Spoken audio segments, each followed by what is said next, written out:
کہانی یہ بھی شکار کی نہیں۔ میں نے آپ سے درخواست کی تھی کہ آپ نے مجھ پر شکاری کا جو لیبل لگا دیا ہے یہ اتار دیں۔ واقعات بہت سے ہیں جو سنانے کے لائق ہیں۔ واقعات اور حادثات ہر انسان کی زندگی میں رونما ہوتے ہیں۔ بعض واقعات حیران کر دیتے ہیں، بعض رلا دیتے ہیں اور بعض ہنسا دیتے ہیں، اور بعض واقعات کسی کو پاگل بنا دیتے ہیں۔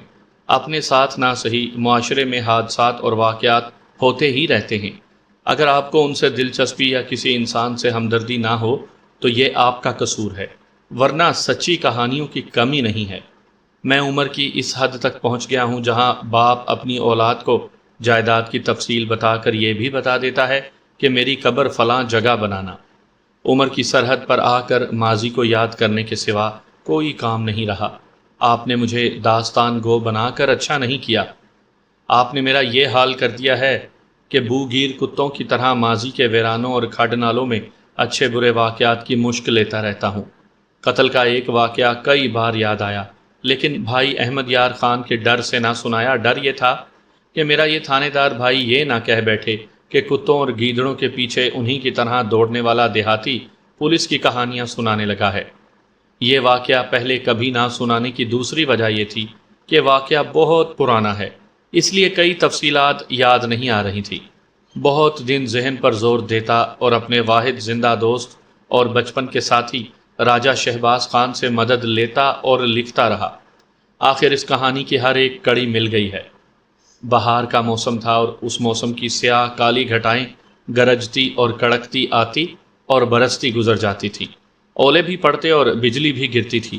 ایک روز شکار کا پروگرام یوں بنا کہ جس صبح آسمان صاف ہو نکل چلیں گے۔ یہ فرصت کا موسم تھا، گندم کی فصل جوان ہو گئی تھی۔ ایک صبح ہم 10-12 دوست اور اتنے ہی کتے شکار کو نکلے۔ آسمان پر بادلوں کے ٹکڑے موجود تھے، گھٹا کے کوئی آثار نہیں تھے۔ موسم میں سردی تھی۔ ہم نے بہت دور نکل جانے کا ارادہ کر لیا۔ کتوں کی زنجیریں نہ کھولیں تاکہ راستے میں کسی خرگوش کے پیچھے دوڑ دوڑ کر نہ تھکیں، نہ ہمیں تھکائیں۔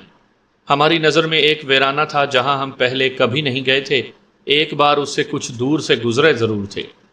ہمارا ایک شکار تو یہ ہوتا تھا کہ چلتے چلتے دور کہیں خرگوش یا کوئی اور شکار نظر آیا تو کتے اس کے پیچھے اور ہم کتوں کے پیچھے دوڑ پڑتے تھے۔ دوسرا طریقہ یہ تھا کہ قدرتی غاروں میں جو ٹیلوں کے اندر دور تک چلی گئی تھیں، ہم کتوں کو داخل کر دیتے اور شکار کو باہر لاتے تھے۔ یہ طریقہ خطرناک تھا۔ ان غاروں کے اندر سانپ اور بچھو بھی ہوتے تھے اور بھیڑیے بھی۔ یہ غاریں نہیں بلکہ 100 200 گز لمبے زمین دوز راستے تھے جو برسات کے پانی نے دور اوپر سے زمین میں داخل ہو کر بنا رکھے تھے۔ یہ پانی دور کہیں ٹیلے کو پھاڑ کر باہر نکلتا تھا۔ یہ زمین دوز راستے بھول بھلیاں سی بن جاتی تھی، کہیں تنگ کہیں فراغ، چھت کہیں نیچی کہیں اتنی اونچی کہ اچھے قد کا آدمی آسانی سے چل پھر سکتا تھا۔ تاہم یہ لمبی غاریں اپنی ساخت اور اپنے اندر چھپائے ہوئے مکینوں کی وجہ سے خطرناک تھیں۔ ان غاروں نے ہمارے علاقے کی قابل کاشت زمین تباہ کر دی ہے۔ ہرے بھرے کھیت بیٹھ گئے اور برسات کا سیلابی پانی انہیں بہاتا رہا۔ اب وہاں وسیع اور گہرے نشیب ہیں اور عجیب عجیب شکلوں کے چھوٹے بڑے ٹیلے کھڑے ہیں۔ اس روز ہم شکار کو نکلے تو کہیں دور ایسی جگہ نکل جانے کا ارادہ کیا جہاں ایسی غاریں زیادہ ہوں اور جہاں ہم پہلے کبھی نہ گئے ہوں۔ ہم ان غاروں میں شکار کھیلنا چاہتے تھے۔ ہم چلتے گئے اور بہت دور ایک ویرانے میں نکل گئے۔ ہمارے سامنے مٹی کے ٹیلے دیواروں کی طرح کھڑے تھے۔ ان کے دامن میں چھوٹی چھوٹی ڈھیریوں کی طرح ٹیکریاں تھیں۔ ان سے کچھ ادھر جہاں کئی اور درخت تھے، وہاں بڑھ کا بھی ایک درخت تھا۔ ہم شکار سے پہلے کھانے سے فارغ ہونے بیٹھ گئے۔ گاؤں سے نکلے 3-4 گھنٹے گزر چکے تھے۔ سب نے اپنے اپنے پراٹھے، انڈے اور جو کوئی کچھ لایا تھا چادر پر ڈھیر کیا اور کھانے بیٹھ گئے اور کتوں کو کھلا چھوڑ دیا۔ کتے ادھر ادھر بکھر گئے۔ ہم کھانے سے فارغ ہوئے ہی تھے کہ ایک لڑکے نے ٹیلے کی طرف اشارہ کر کے کہا، وہ دیکھو، کتے کہیں سے کھوپڑی نکال لائے ہیں۔ ہم نے ادھر دیکھا۔ ہمارا خیال تھا کہ کسی جانور کی کھوپڑی ہوگی، لیکن وہ کسی انسان کی کھوپڑی تھی۔ پرانی معلوم ہوتی تھی، اس پر کھال یا گوشت نہیں تھا۔ ہمارے 2 کتے اس کے ساتھ اس طرح کھیل رہے تھے جس طرح چھوٹے چھوٹے بچے گیند یا فٹ بال کے ساتھ کھیلتے ہیں۔ ہم سب ڈر گئے۔ آپ جانتے ہیں کہ ہم لوگ یعنی مسلمان قبرستان کی کتنی عزت کرتے ہیں۔ قبرستان میں کسی پرانی اور تباہ شدہ قبر سے کوئی انسانی ہڈی ننگی ہو جائے تو ہم اسے احترام سے دفن کر دیتے اور فاتحہ پڑھتے ہیں۔ دیہات میں بھی اب بھی لوگ ایسا ہی کرتے ہیں۔ شہروں میں تو سنا ہے کہ پرانے قبرستانوں پر کوٹھیاں اور بنگلے چڑھ گئے ہیں۔ ہم نے دوڑ کر کتوں کو ہٹایا لیکن کھوپڑی کو کوئی ہاتھ نہیں لگاتا تھا۔ ہم نے ادھر ادھر دیکھا، ہر طرف کھڈ نالے اور اونچی نیچی زمین تھی، دور دور تک کوئی آبادی نہیں تھی، کوئی قبرستان نہیں تھا، کوئی راستہ بھی قریب سے نہیں گزرتا تھا۔ اس زمانے میں آبادیاں بہت ہی کم تھیں۔ آبادی میں اضافہ اس وقت شروع ہوا تھا جب سے سرکاری طور پر خاندانی منصوبہ بندی کا پروپیگنڈا شروع ہوا ہے۔ جوں جوں یہ نعرہ کہ بچے کم اناج زیادہ پیدا کرو عام ہوتا جا رہا ہے، آبادی بڑھتی اور اناج کم ہوتا جا رہا ہے، لوگوں نے زرخیز کھیتیوں پر بھی مکانات بنا لیے ہیں۔ اب دیہات میں بھی کوئی ویرانہ نہیں رہا۔ کسی جگہ کو ویرانہ سمجھ کر وہاں چلے جاؤ تو وہاں بھی کسی چرواہے یا کسی گزرتے ہوئے سائیکل سوار کے بیٹری والے ٹرانزسٹر کے فلمی گیت سنائی دیتے ہیں۔ ہمارے لڑکپن میں جب دیہات کے فضا فلمی گیتوں سے محفوظ تھی، ہم لہو گرم رکھنے کے مردانہ سے بہانے ڈھونڈ لیا کرتے تھے، مگر اس ویرانے میں جہاں سے انسانوں کا گزر ہوا ہی نہیں کرتا تھا، ایک خشک انسانی کھوپڑی دیکھ کر ہماری مردانگی ٹھکانے نہ رہی۔ ڈر یہ تھا کہ ہمارے کتوں نے کسی مرے ہوئے انسان کی توہین کر دی تھی۔ کھوپڑی ہمارے سامنے پڑی تھی، آنکھوں کی جگہ سوراخ تھے، وہاں بھی سوراخ تھا جہاں ناک ہوتی ہے، دانت سارے ہی نظر آ رہے تھے۔ سامنے والے دانتوں میں ایک پر سونے کا خول چڑھا ہوا تھا۔ اس دور میں شوقین مزاج جوان جن کے پاس پیسہ ہوتا تھا ایک دانت پر سونے کا خول چڑھا لیا کرتے تھے۔ میں اپنے دوستوں کے متعلق اتنا ہی بتا سکتا ہوں کہ سب کے چہروں پر خوف کا تاثر تھا، لیکن میں یوں محسوس کر رہا تھا جیسے کھوپڑی ہم سب کو قہر اور غضب سے گھور رہی ہے اور یہ اپنی توہین کا انتقام لے گی۔ میں اس آدمی کے متعلق سوچنے لگا جس کی یہ کھوپڑی تھی۔ میرے تصور میں ایک خوبصورت جوان آ گیا جس نے بڑے شوق سے دانت پر سونے کا خول چڑھا لیا تھا۔ وہ گردن اکڑا کر اور سینہ تان کر چلتا پھرتا ہوگا، مگر اس کا انجام کیا ہوا؟ اس کے سوا اور کیا ہو سکتا تھا کہ بھیڑیوں نے اسے چیر پھاڑ دیا؟ معلوم نہیں ان درندوں نے اس پر کہاں حملہ کیا ہوگا اور اس کی ہڈیاں کہاں کہاں بکھر گئی ہوں گی۔ کھوپڑی یہاں پڑی تھی۔ میرا دوست افضل بھی شاید وہی کچھ سوچ رہا تھا جو میں سوچ رہا تھا۔ اس نے کہا، انسان زندہ ہوتا ہے تو سمجھتا ہے کہ مجھ سا کوئی بھی نہیں، یہ ہے انسان کا انجام۔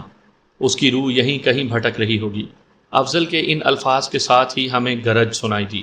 ہم یوں دہل گئے جیسے کھوپڑی نے ہمیں للکارا ہو۔ ہم نے ایک دوسرے کی طرف دیکھا، سب خاموش تھے اور سب کے چہروں پر یہی لکھا تھا، چلو بھاگ چلیں۔ گرج اتنی زور سے ایک بار پھر سنائی دی جیسے دو پہاڑ آپس میں ٹکرا رہے ہوں۔ ہم دیکھ نہ سکے کہ سورج چھپ گیا ہے اور گھٹائیں گرج رہی ہیں۔ بارش کے بہت موٹے موٹے قطرے گرے، اخروٹ جتنے موٹے، اولے کہیں کہیں یوں پڑے جیسے کسی نے پتھر پھینکے ہوں۔ مان بعد موسلا دھار بارش شروع ہو گئی اور اولے اور پڑنے لگے۔ ہم بھاگ کر بڑ کے درخت کے نیچے جا کھڑے ہوئے۔ بہت گھنا درخت تھا۔ کتے بھی ہمارے ساتھ ہی آ گئے۔ کھوپڑی ہمارے سامنے پڑی ہمیں دیکھ رہی تھی۔ ہم ایسی بارش اور یالہ باری کے عادی تھے، بلکہ بہار کا یہ ہنگامہ ہمیں اچھا لگتا تھا، مگر کھوپڑی کی موجودگی میں ہم بارش اور اولوں کو کھوپڑی کا انتقام سمجھنے لگے۔ اچانک زمین و آسمان یوں روشن ہو کر اندھیر ہو گئے جیسے سورج چمک کر بجھ گیا ہو۔ اس کے ساتھ کئی توپیں اکٹھی چلیں، بجلی کی ایسی کڑک جیسے کانوں کے پردے پھٹ گئے ہوں۔ روشنی کی ایک لکیر آسمان سے زمین تک نظر آئی اور ہم سے کوئی 100 قدم دور ایک درخت سے بہت بڑا شرارہ اٹھا اور اس کے 2 ٹہن کڑکڑاتے ہوئے زمین پر آ گرے۔ روشنی کی یہ لکیر بجھ جانے کے بعد بھی بہت دیر ہماری آنکھوں کے سامنے موجود رہی۔ بجلی کی کڑک سے درخت کی کڑکڑ تک ایک ہی سیکنڈ گزرا ہوگا، مگر بجلی گرنے کی لکیر آنکھوں کے سامنے سے ہٹتی نہیں تھی۔ یہی ایک خیال آتا تھا کہ کھوپڑی اپنی توہین کا انتقام لے رہی ہے۔ ہم سب نے کلمہ شریف اور جسے جو کچھ یاد تھا اس کا ورد شروع کر دیا۔ ہمارا ایک دوست کھوپڑی کی طرف دوڑا اور کھوپڑی اٹھا کر دوڑ آیا۔ وہ بڑ کے تنے کے ساتھ لگ کر بیٹھ گیا، کھوپڑی کو گود میں رکھا اور ہاتھ اٹھا کر دعا کرنے لگا۔ وہ شاید درود یا فاتحہ پڑھ رہا تھا۔ ہم سب نے اس کے سامنے کھڑے ہو کر دعا کے لیے ہاتھ اٹھائے۔ اللہ کے کلام میں بڑی برکت ہوتی ہے۔ برکت کے علاوہ ہمارے دوست نے جو دلیری کی تھی اس سے ہم سب کی مردانگی بیدار ہو گئی۔ ہم میں سے کسی نے کہا، یارو مسلمان کی اولاد ہو ڈرتے کیوں ہو؟ ایک بار الحمد شریف، 3 بار کل شریف اور 1 بار درود شریف پڑھو، کھوپڑی کو دھو کر دفن کر دیں گے۔ اللہ ہم سب کو معاف کر دے گا۔ اولے تھم چکے تھے، بارش کا زور ابھی تھما نہیں تھا، بجلی رہ رہ کر چمکتی اور کڑکتی تھی۔ اللہ کے کلام سے ہمارے دل خوف سے آزاد ہوتے جا رہے تھے، مگر بارش کی چیرتی ہوئی ایک آواز آئی جس نے ہمیں پھر ڈرا دیا۔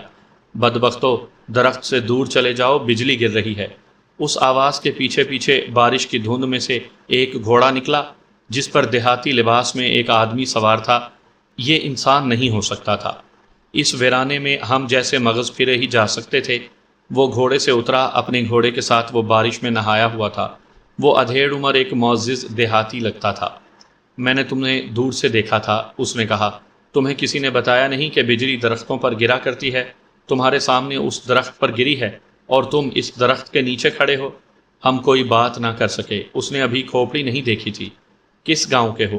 ہمارا جواب سن کر وہ بولا، اتنی دور آ گئے ہو؟ اور وہ ہمارے کتوں کو دیکھنے لگا۔ اسے کھوپڑی بھی نظر آ گئی۔ وہ بدک کر بولا، اوے کافرو، یہ تمہارے کھیلنے کی چیز ہے، کہاں سے اٹھا لائے ہو؟ میں نے اسے بتایا کہ یہ ہمیں کیسے ملی ہے اور اس لڑکے کی گود تک کیسے پہنچی ہے۔ اس نے بلند آواز سے کلمہ شریف پڑھا، دوبارہ کلمہ پڑھتے پڑھتے خاموش ہو گیا اور تیزی سے اس لڑکے کے سامنے بیٹھ گیا جس کی گود میں کھوپڑی رکھی تھی۔ اس نے سونے کے خول والے دانت پر انگلی رکھی اور بولا، یہ دانت سونے کا ہے۔ اس نے کھوپڑی اپنے ہاتھ میں لے لی، اسے غور سے دیکھ کر ہم سے کہا، یہ دیکھو، ماتھے کے اوپر سے سر تک لمبا کٹ ہے، ہڈی کٹی ہوئی ہے۔ مجھے اچھی طرح یاد ہے کہ یہ کٹ بڑا صاف تھا۔ اس نے ادھر ادھر دیکھا، بارش فہار میں بدل گئی تھی۔ اس نے ایک بار پھر پوچھا کہ یہ کھوپڑی ہمیں کہاں سے ملی تھی۔ ہم نے وہ جگہ دکھائی جہاں کتے کھوپڑی کے ساتھ کھیل رہے تھے۔ اس نے کھوپڑی اپنے ہاتھ میں لے لی اور اسے بہت ہی غور سے دیکھنے لگا۔ لڑکو، اس نے کچھ دیر کے بعد کہا، ایک کام کرو، بارش رک گئی ہے، ادھر ادھر تلاش کرو، شاید جسم کی کچھ اور ہڈیاں نظر آ جائیں۔ معلوم ہوتا ہے کتے کہیں سے یہ کھوپڑی اٹھا لائے ہیں۔ ہم اس کھوپڑی سے ڈرے ہوئے تھے، اس کے ساتھ ہم نے اس ڈر کا ذکر کر دیا اور کہہ دیا کہ ہم ہڈیاں تلاش نہیں کریں گے۔ اس نے کچھ باتیں کر کے ہمارا ڈر دور کر دیا اور وہ ٹیلے کی طرف چل پڑا۔ اس نے کہا، آؤ آؤ، میرے ساتھ آؤ، دوسری ہڈیاں بھی یہیں کہیں ہوں گی۔ اس نے کھوپڑی اپنے ہاتھ میں اٹھا رکھی تھی۔ ہم بکھر گئے اور ان ڈھیریوں پر چڑھ گئے جو ٹیلے کے دامن میں تھی۔ وہاں دیکھا کہ ڈھیریوں اور ٹیلوں کے درمیان ایک آدھ قدم کا فاصلہ تھا اور ٹیلے میں 2-3 گفیں سی تھیں جو کھلے شگاف کی طرح تھی۔ ادھر ادھر دیکھتے ہم ذرا اور پھیل گئے۔ 2-3 لڑکے نیچے اتر گئے، کوئی بھی ہڈی نظر نہ آئی۔ میں نے اس تلاش کو بیکار اور بے معنی سمجھا۔ مجھے یاد نہیں کہ میرے ساتھ میرا کون سا ساتھی تھا جسے میں نے کہا، یہ آدمی کوئی ٹونا ٹوٹکا کرنا چاہتا ہے، اسے ایک کھوپڑی مل گئی ہے، اب یہ دوسری ہڈیاں ڈھونڈ رہا ہے، شاید یہ ان سے کوئی دوا بنانا چاہتا ہے۔ سب سے کہو کہ چلو چلیں۔ ہم نے سنا تھا کہ سنیاسی انسانی کھوپڑیوں اور ہڈیوں سے دوائیاں بنایا کرتے ہیں اور کسی دشمن کو نقصان پہنچانے کے لیے ان سے کوئی ٹونا ٹوٹکا اور کالا جادو بھی کیا جاتا ہے۔ یہ آدمی کہیں سے آیا اور اپنے گاؤں کو جا رہا تھا۔ وہ بارش اور اولوں سے پناہ لینے ادھر آیا تھا۔ آگے اسے ہم مل گئے اور ہم سے اسے کھوپڑی مل گئی۔ اب وہ بڑی دلچسپی سے دوسری ہڈیاں ڈھونڈ رہا تھا۔ میں بیزار ہو کر اپنے دوستوں سے چلنے کو کہنے ہی لگا تھا کہ ہمارے ایک ساتھی نے بلند آواز سے کہا، یہ پڑی ہیں 2-3 ہڈیاں۔ مٹی کے ڈھیریوں سے پھسلتے ہم وہاں گئے۔ ایک جگہ بازوؤں اور ٹانگوں کی ہڈیاں پڑی تھیں۔ بارش نے مٹی بہا کر چند اور ہڈیاں ننگی کر دی تھیں۔ یہ سب 1-1 2-2 قدم دور دور پڑی تھیں۔ ایسا بالکل نہیں تھا کہ یہاں لاش دفن کی گئی ہو۔ قریب ہی شگاف نما گف کا دہانہ تھا جو زمین سے 2-4 ہاتھ اوپر تھا۔ یہ اس ٹیلے میں تھا جو ہمارے سر پر دیوار کی طرح کھڑا تھا۔ ایسے ٹیلے کو پوٹھوہاری زبان میں دندی کہتے ہیں۔ کسی نے اس گف کے اندر جھانک کر کہا، یہاں بہت ساری ہڈیاں پڑی ہیں۔ گف کا دہانہ اتنا فراخ تھا کہ ایک آدمی جھک کر اندر جا سکتا تھا۔ باہر کی روشنی سے نظر آتا تھا کہ اندر سے گف خاصی فراخ اور اس کی چھت اونچی ہے۔ وہ آدمی فوراً اندر چلا گیا۔ شہباز خان نے میرا بازو پکڑا اور اندر چلنے کو کہا۔ ہم دونوں بھی اندر چلے گئے۔ ہم اس وقت نوجوان تھے، نظر کی گہرائی کم تھی، باریک بینی نہیں تھی۔ وہ آدمی ہر چیز ہاتھ لگائے بغیر بڑی غور سے دیکھ رہا تھا۔ وہاں جو چیزیں بکھری پڑی تھیں وہ یہ تھیں، ایک اور کھوپڑی پڑی تھی جو دوسری کھوپڑی کی طرح خشک تھی۔ بہت سی ہڈیاں بکھری ہوئی تھیں جن میں انگلیوں اور پاؤں کی ہڈیاں بھی تھیں۔ یہ 2 انسانوں کی ہڈیاں تھیں۔ دونوں کی پسلیوں کے پنجرے الگ الگ پڑے تھے، پسلیاں الگ نہیں ہوئی تھیں۔ جوتیوں کے 2 جوڑے ادھر ادھر پڑے تھے۔ انہیں اس آدمی نے ملا کر دیکھا ایک مردانہ اور ایک دوسرا جوڑا زنانہ تھا جس پر تلے کا کام کیا ہوا تھا۔ وہ دونوں جوتیاں دیسی ساخت کی تھیں جو گاؤں کے موچی بنایا کرتے تھے۔ ان کے علاوہ جو چیزیں وہاں پڑی تھیں ان میں ایک کلہاڑی تھی جس کا دستہ خرات پر بنا ہوا تھا اور اس پر کئی رنگ تھے جو خرات پر کیے گئے تھے۔ دیہات میں آج بھی لوگ اس قسم کے خوبصورت اور رنگدار دستوں کی کلہاڑیاں اپنے پاس رکھتے ہیں۔ آپس کی لڑائی میں یہی کلہاڑیاں استعمال ہوتی ہیں۔ گف میں ایک تو یہ کلہاڑی تھی اور عورت کے لمبے بال بھی بکھرے ہوئے ملے۔ ان میں سے بالوں کے ایک گچھے کے ساتھ کالی پراندی گدی ہوئی تھی۔ سونے کی 2 انگوٹھیاں ملی، ایک کا سائز دوسری سے بڑا تھا۔ کہا جا سکتا تھا کہ ایک انگوٹھی مردانہ ہے اور دوسری زنانہ۔ سونے کے جھمکوں کی بھی ایک جوڑی ملی، یہ ایک دوسرے سے دور دور پڑی تھی۔ پھٹے ہوئے کپڑوں کے چھوٹے بڑے ٹکڑے بھی ادھر ادھر بکھرے ہوئے تھے۔ ان میں پھولدار کپڑا بھی تھا جسے چھینٹ کہتے ہیں۔ ان پر خون بھی تھا اور مٹی بھی۔ یہ کپڑے درندے نے پھاڑے ہوں گے۔ ظاہر ہے پھولدار کپڑے اس عورت کے تھے۔ مرد کے کپڑے لٹھے کے تھے، شلوار کے ساتھ کرتا تھا۔ کرتے کی پہلی والی جیب اور اس کے ساتھ کچھ کپڑا محفوظ تھا۔ اس آدمی نے کپڑا اٹھایا تو جیب میں کچھ وزن محسوس ہوا۔ اس نے جیب میں ہاتھ ڈالا تو اس میں سے 5 روپے کے 2 نوٹ، روپے کے 4-5 سکے اور 2-4 اٹھنیاں چونیاں نکلی۔ یہ اس زمانے میں خاصی زیادہ رقم سمجھی جاتی تھی۔ اس آدمی نے ہمیں کہا کہ اچھی طرح دیکھو، شاید کوئی اور چیز مل جائے۔ باہر سے اب روشنی زیادہ آنے لگی تھی، گھٹائیں آگے نکل گئی تھیں۔ میں، شہباز اور وہ خود زمین پر جھک کر دیکھنے لگے۔ ہمیں کانچ کی چوڑیوں کے ٹکڑے ملے اور سونے کی چھوٹی سی ایک مندری بھی ملی۔ یہ چھوٹا سا ایک رنگ ہوتا ہے جو اس زمانے میں بعض شوقین مزاج مرد کانوں میں پہنا کرتے تھے۔ ایسے آدمیوں کی تعداد خاصی کم ہوتی تھی۔ اس آدمی نے یہ تمام چیزیں ایک جگہ رکھ دیں۔ ہم یہی سمجھ رہے تھے کہ سونے کی یہ چیزیں یہ شخص اٹھا لے جانے کی کوشش کرے گا اور کسی طرح ہمیں یہاں سے چلتا کرے گا۔ میں نے ارادہ کر لیا کہ اسے ایسی حرکت نہیں کرنے دیں گے، مگر میں نے دیکھا کہ وہ ان چیزوں کو دیکھ رہا تھا اور اس کے آنسو بہہ رہے تھے۔ اس نے باہر سے لائی ہوئی کھوپڑی اندر والی کھوپڑی کے ساتھ رکھ دی۔ اس کے ساتھ ہی اس کی ہچکیاں نکلنے لگیں۔ اس نے پگڑی کا پچھلا پلو اپنی آنکھوں پر رکھ لیا اور وہ بچوں کی طرح بلک بلک کر رونے لگا۔ یہ ہمارے لیے معمہ تھا، بڑا ہی خوفناک معمہ۔ ہم اسے دیکھتے رہے۔ گف کے دہانے کے باہر ہمارے دوست بھی دیکھ رہے تھے۔ عمر کے لحاظ سے ہم اس آدمی سے بہت چھوٹے تھے۔ اسے تسلی دلاسا دینے سے بھی ہمیں ہچکچاتے تھے۔ بہت دیر بعد اس کا رونا تھما۔ اس نے پگڑی کے پلو سے آنسو پونچھے اور کوئی ایک بھی چیز اٹھائے بغیر وہ باہر نکل گیا۔ ہم بھی باہر آئے اور ہم سب بڑھ کے درخت تلے جا کھڑے ہوئے۔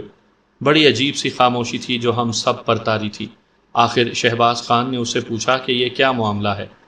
3 مہینے گزرے، ہمارے گاؤں کی ایک لڑکی لاپتہ ہو گئی تھی، اس نے کہا۔ اس کا منگیتر بھی لاپتہ ہو گیا تھا۔ وہ میرا چچا زاد بھائی تھا اور ہماری بڑی گہری محبت اور دوستی تھی۔ یہ ہڈیاں ان دونوں کی ہیں۔ سونے کے خول والا دانت، مندری، انگوٹھی، یہ سب اسی کی نشانیاں ہیں۔ معاملہ بالکل صاف ہے۔ یہ قتل ہوئے ہیں، معلوم نہیں یہاں کیسے پہنچے۔ وہ چپ ہو گیا اور ہم سب پر نظریں دوڑا کر بولا، 2-3 لڑکے یہیں ٹھہرو اور باقی میرے ساتھ تھانے چلو۔ اب قاتل کا سراغ ملنا ناممکن ہے، لیکن میں تھانے میں رپورٹ ضرور لکھواؤں گا۔ میں نے سب سے پہلے انکار کیا اور کہا، ہم بہت دور سے آئے ہیں، ہم گواہیوں اور عدالتوں کے چکر میں نہیں پڑنا چاہتے۔ اس نے ہمیں منانے کی بہت کوشش کی، ہمیں ڈرایا بھی، لیکن ہم نہ مانے۔ اس کے رونے سے ہمیں یقین ہو گیا تھا کہ یہ سونے کی چیزیں اور نقدی اڑانے کی فکر میں نہیں۔ وہ گھوڑے پر سوار ہوا تو اس نے ہمیں دھمکی دی کہ یہاں سے کوئی چیز غائب ہوئی تو وہ ہمیں گرفتار کروا دے گا۔ ہم اسے اپنے گاؤں کا نام تو بتا ہی چکے تھے۔ اس کا گھوڑا چلا تو وہ پھر رک گیا اور بولا، تم اونچے خاندانوں کی اولاد نہیں ہو، تم بزدل ہو، تمہارے خون میں ملاوٹ ہے۔ دیہات میں ایسا طنز کوئی برداشت نہیں کیا کرتا۔ افضل نے ہم سے مشورہ کیے بغیر اسے کہا، تم اگر پولیس کو یہاں لانے کے لیے جا رہے ہو تو جاؤ، ہم یہاں موجود رہیں گے، ورنہ کوئی اور آیا تو یہ چیزیں اٹھا لے جائے گا۔ ادھر سے کوئی نہیں گزرتا، اسی لیے تو اتنے عرصے سے یہ چیزیں یہیں پڑی ہیں، اس نے کہا۔ پھر بھی تمہیں یہیں موجود رہنا ہوگا۔ اگر تھانے دار میرے ساتھ نہ آیا تو میں آ ہی جاؤں گا۔ اس نے ٹھیک کہا تھا۔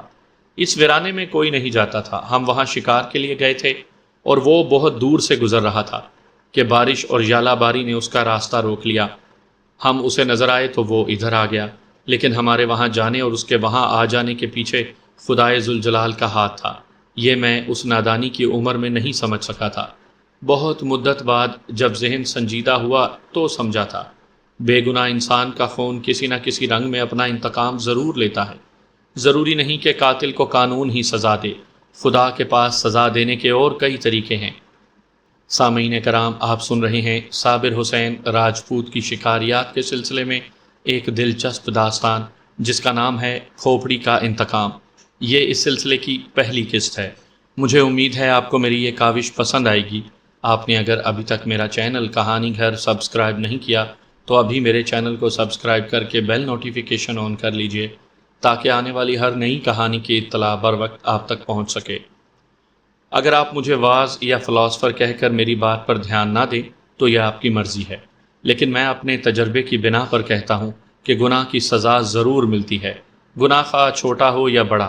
مجرم پولیس کے ہاتھ سے بچ بھی جائے تو بھی اسے کسی نہ کسی رنگ میں سزا ملتی ہے۔ یہ الگ بات ہے کہ انسان اسے اپنے گناہ کی سزا نہ سمجھے۔ وہ تو چلا گیا اور ہم آپس میں بحث مباحثہ کرنے لگے کہ آیا یہ اسی لڑکی اور اسی آدمی کی ہڈیاں ہیں جن کی وہ بتا رہا تھا۔ ہمیں شک تھا۔ ہماری قیاس آرائیاں یہ تھیں، کوئی آدمی کسی عورت کو گھر سے بھگا لے جا رہا تھا، عورت کے لواحقین کو پتہ چل گیا، انہوں نے تعاقب کیا، دونوں کو راستے میں آ لیا اور انہیں قتل کر کے لاشیں اس گف میں چھپا دیں۔ یہاں گیدڑ اور بھیڑیے وغیرہ انہیں کھاتے رہے۔ دوسرا قیاس یہ تھا کہ یہ میاں بیوی یا بہن بھائی ہوں گے جو شام کے بعد ادھر سے گزر رہے ہوں گے۔ بھیڑیوں نے ان پر حملہ کیا اور ان کی لاشیں گھسیٹ کر اس گف میں لے آئے اور کھاتے رہے۔ یہ راہزنوں اور ڈاکوؤں کا کام نہیں ہو سکتا کیونکہ سونے کی اشیاء اور پیسے گف میں پڑے تھے۔ ایک صورت یہ ہو سکتی تھی کہ یہ میاں بیوی، بہن بھائی یا ماں بیٹا ادھر سے گزر رہے تھے تو ان کے دشمنوں نے دیرینہ عداوت کی بنا پر انہیں قتل کر دیا اور لاشیں گف میں پھینک دیں۔ ہمیں اس آدمی پر یقین نہیں آ رہا تھا، یہاں تک ہم مان گئے تھے کہ اس کا چچا زاد بھائی اپنی منگیتر کے ساتھ لاپتہ ہو گیا تھا، اور یہ بھی کہ اس کے ایک دانت پر سونے کا خول چڑھا ہوا تھا، مگر کھوپڑیوں اور بکھری ہوئی ہڈیوں سے یہ یقین کے ساتھ کہنا کہ یہ انہی کی ہیں ناقابل یقین بات تھی۔ ہم بہرحال اس کے انتظار میں بیٹھ گئے۔ ہمارے اندازے کے مطابق وہاں سے قریبی پولیس اسٹیشن سہاوا تھا جس کا فاصلہ کم و بیش 3 میل تھا۔ آپ راولپنڈی سے جہلم کی طرف جائیں تو ایک پہاڑی سلسلہ آتا ہے جہاں سے سڑک اور ریلوے لائن ان پہاڑیوں میں داخل ہوتی ہے، وہاں سہاوا ہے۔ آج تو یہ قصبہ بن چکا ہے، اس دور میں یہ گاؤں تھا جس کی اہمیت یہ تھی کہ یہاں فوجیں پڑاؤ کیا کرتیں اور پہاڑی علاقے میں جنگی مشقیں کیا کرتی تھیں۔ ہمیں یقین تھا کہ پولیس ضرور آئے گی۔ آج تو پولیس کا یہ حال ہے کہ واردات کے فوراً بعد تھانے جاؤ تو بھی پولیس موقع واردات پر فوراً پہنچنے سے شرماتی ہے۔ انگریزوں کی بادشاہی میں تھانے دار ایسی کوتاہی کے مرتکب نہیں ہو سکتے تھے۔ ہمیں یہ بھی یقین تھا کہ تھانے دار یہ کہہ کر اس آدمی کو نہیں ٹالے گا کہ 3-4 ماہ پرانی اور ٹوٹی پھوٹی ہڈیوں میں سے کیا سراغ لگا سکتا ہوں، جاؤ موج کرو۔